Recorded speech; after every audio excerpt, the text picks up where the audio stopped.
Hi, it's Professor Marino. Now, Whedon and Branagh's Much Ado About Nothing films obviously look different in some easy, superficial ways. But don't be fooled. Those are not the most important differences necessarily, and the movies have a lot in common. Now, one of the two most obvious differences is that Whedon has costumed his actors in modern dress. Now, to some people, this is the most radical thing you could possibly do to Shakespeare. Modern dress Shakespeare. Oh my God. They've changed everything. But they haven't changed the language. It's still Shakespeare. It's all Shakespeare's words. And Whedon is treating Shakespeare's language very much the way people on stage continue to treat Shakespeare's language. He's part of the totally mainstream tradition. Modern dress itself, at this point, is 100 years old on stage and has been pretty common for the last 50. So Whedon isn't doing anything radical or outside the box. He's doing exactly the kind of thing you would see at a regional or a major Shakespeare company. He's following the same rules for treating Shakespeare's language that Branagh does and that most of the other directors we'll see do. Nobody says anything in Whedon's Much Ado About Nothing that isn't from Shakespeare's script. They don't add any language. That's the big taboo. It is okay for the general mainstream of the theater world to cut Shakespeare's lines. Absolutely. Both of these movies are about an hour and 50 minutes long, which means they both had to cut, or these would be 3-hour extravaganzas. You can move some text around, sometimes put it in more than one place. So sometimes text can move, some of the words can move to another part of the script. You'll see other directors do this. It's a kind of standard part of the playbook. And you'll see both Branagh and Whedon reassign lines from one character to another if you watch closely enough. Not in a big way. Benedict and Beatrice never switch places. But smaller characters do from time to time trade off lines. And part of trading lines from one character to another allows directors, including Whedon certainly, to eliminate certain characters or even add characters. You can create a character who isn't in Shakespeare's script as long as you don't add any words, and this is still kind of a standard thing that gets done. This is not the last time we'll see a director cut a character, and it's not the first or last time we'll see a character get added. Remember the 1909 Midsummer Night's Dream with an extra fairy queen who really you just won't find in the script. How do you make a new character? You take lines from other characters and give it to this new person. Sometimes you amalgamate a few minor characters together. Voila. The other thing that's always been treated as okay by film directors is to add scenes that aren't there as long as they're strictly visual. It's considered extremely bad form to add to Shakespeare's language because it won't match and it won't sound as good, and various other reasons about respect. It's okay though for every director to show us some visual things, or some visual sequences that aren't in the play per se, and both of our directors for this unit do it.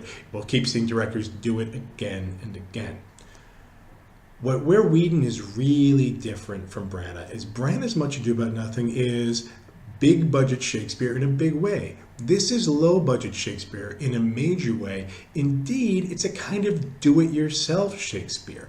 This movie was made by Joss Whedon with his own money. He paid for it himself. Now, and for it's always cited as a colossally low budget that Whedon will never admit to.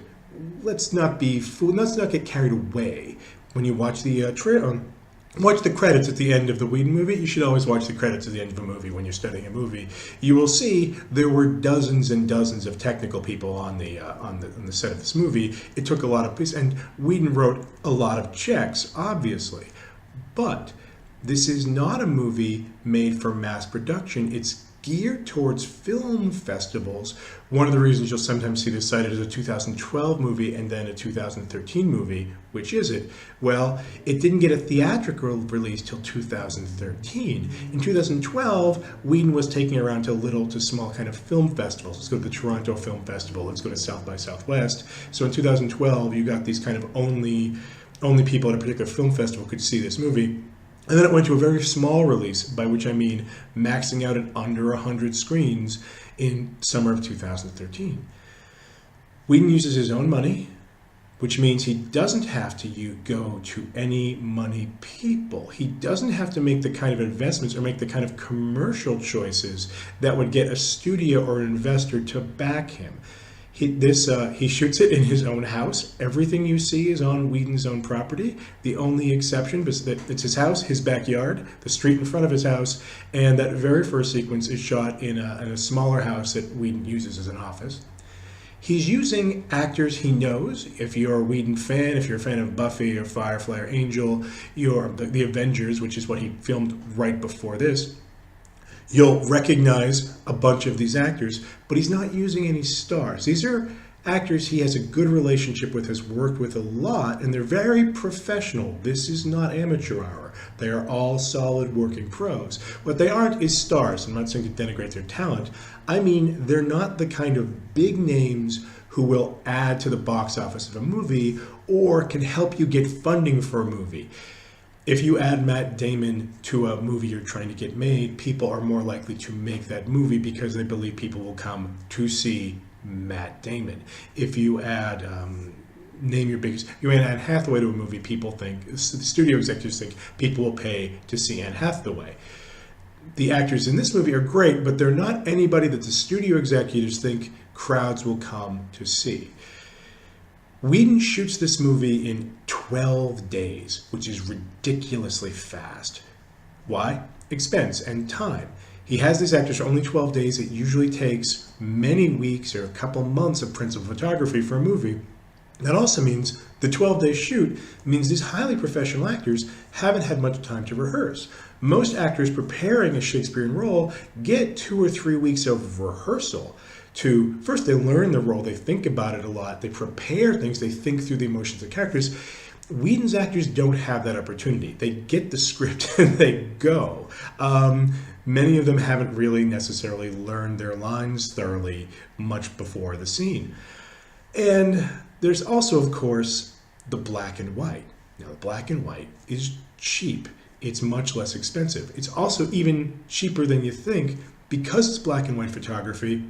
They can match scenes together, which in a color film, the lighting would be off and it would be clear that the two sides of the conversation weren't happening at the same time. So you'd have to wait to get that light back, which in 12 days you don't always have time to do.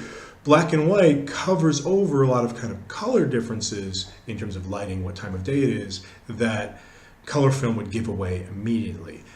But he's not just using black and white to save money, although he is doing that. It's also an artistic choice. Whedon has said one of the reasons he chose black and white is to differentiate himself from Branagh's movie. He has to work in the shadow of Branagh here. Branagh sometimes has to work in the shadow of people like Olivier. Whedon is following up with a very low-budget movie, a very successful 20-year-old production of a film of the same play. He needs, as an artist, to show why you need another movie about this to be different. And black and white is one of those. If you film Los Angeles, Whedon's house is in Los Angeles, that backyard is in Los Angeles. If you film outdoors in Los Angeles, it's actually going to look a lot like Italy in the summer in the Branagh film. So the two films would look enormously alike, and Whedon doesn't want that. He actively wants to give a different experience. So he takes his do-it-yourself Shakespeare, he takes it to film festivals. Black and white is one of the ways he sets himself apart. The modern dress is one of the ways he sets himself apart. The modern dress is also another budget thing. I think those are mostly the actor's own clothes, which also means they're not really using costume, as you do sometimes in modern dress. They're not really using costume in the way some productions do as a kind of visual footnote that tells you a lot about the characters. Now, maybe I'm wrong. The Branagh movie certainly invest a lot in differentiating the characters through sometimes pretty subtle differences of costumes. If you compare the boys in the army in the Branagh film versus the locals, there's a big difference. But if you compare the boys within the army to each other, you'll see they have different groups based on different kind of costume affinities and differences. Some people have black pants, some people have blue pants. Those aren't the only differences. In the Whedon film, it's actually hard to see, except for a couple characters who are security guards or working as maids. It's hard to see any real difference being used, but being explained to us through the clothes, because they're just wearing clothes. They're all dressed like relatively prosperous Los Angelinos around 2012. Whedon has a definite program here. He wants this movie to look like a small-scale art movie, which isn't just about budget, but about approach. He likes to pick a lot of unusual angles. Partly that's the constraint of shooting in a small space where there aren't many choices and you've got to keep things in and out of the shot. So there are unusual angles, but that's also the kind of thing you see in a kind of art school, film school project, the clever composition. So he is actually accentuating clever composition and unusual angles over some other things that Branagh, as a kind of popularizer, might choose. And also, for reasons that are complicated, and I think partly about Joss Whedon's own mind, Whedon deliberately makes gestures that make this look like a student film. The kind of production that film students with not a lot of money make as part of their kind of MFA thesis project. In a way, this is the world's greatest student film, by which I mean the most expensive student film, where all the actors are professionals with long Hollywood resumes. But one example of this is Whedon likes to use in this movie mirror shots. What is a mirror shot? A mirror shot is a sequence in which you can see both characters or something in one space, and you can see other things happening in a mirror that is in the scene. So sometimes you'll see two characters, one standing over the other, in a mirror. These are actually tricky to do because you've got to keep the camera out of the way. It's hard to shoot both to get the mirror image and the actual image without letting the camera show up in the mirror. And because it's complicated to do, it's the kind of thing that virtually every student film does. There's a kind of, if you watch a lot of student films, there's a kind of obligatory mirror shot. You will always see it, so they can prove that they can do it, that they have those camera chops. And Whedon does it not because he needs to prove he has his chops, but because he's trying to make this look like a little do-it-yourself film. Not just to be a do-it-yourself film, but to have that vibe. And there are at least, so count the mirror shots. I count at least 3. And those 3 kind of, when you look back at them, go together as a kind of group because they're associated with the same characters. The other thing Whedon is doing is, though this got a theatrical release, though it went out first to film festivals and then you could see it in the multiplex in your 6-screen, 8-screen theater, it is really designed for small screens. Whedon has really planned for a kind of small screen afterlife where this is going to be streamed on computers, shown on TV, watched on iPads, and this means, first of all, that's one of the reasons it's a different economic approach to filmmaking. He's imagining that he doesn't need big stars in a studio location because he's not trying to open a movie wide in 1,000 theaters. He's just trying to sell a few views streams at a time every week, and he doesn't need the big stars. He can use these actors that he trusts. He's also designed it so it looks good on a small screen. In some ways, it is composed more like television than like a big screen movie. There are long shots and wide shots, but there's a judicious use of them. There aren't that many. And there's a lot of mid shots and some close-ups, but even the close-ups tend to be kind of mid close-ups. You can see the top kind of half of the top chunk of the person's. This is a close-up. This is a close-up. This is a kind of mid close-up. And you'll also see that the close-ups get, instead of filling the whole screen, tend to be off-center. It tends to be a mid close-up with the actor on one side of the screen. Yeah, and the goal here is that this will look good and natural when watched on pretty small screens, on your computer monitor, on your iPad. This is do-it-yourself Shakespeare for the digital age. This is podcast Shakespeare. But doing that means following different technical requirements, thinking in terms of different visuals because you've got a different size of screen to fill. Okay. Enjoy those movies. I'll see all of you in class. Thanks.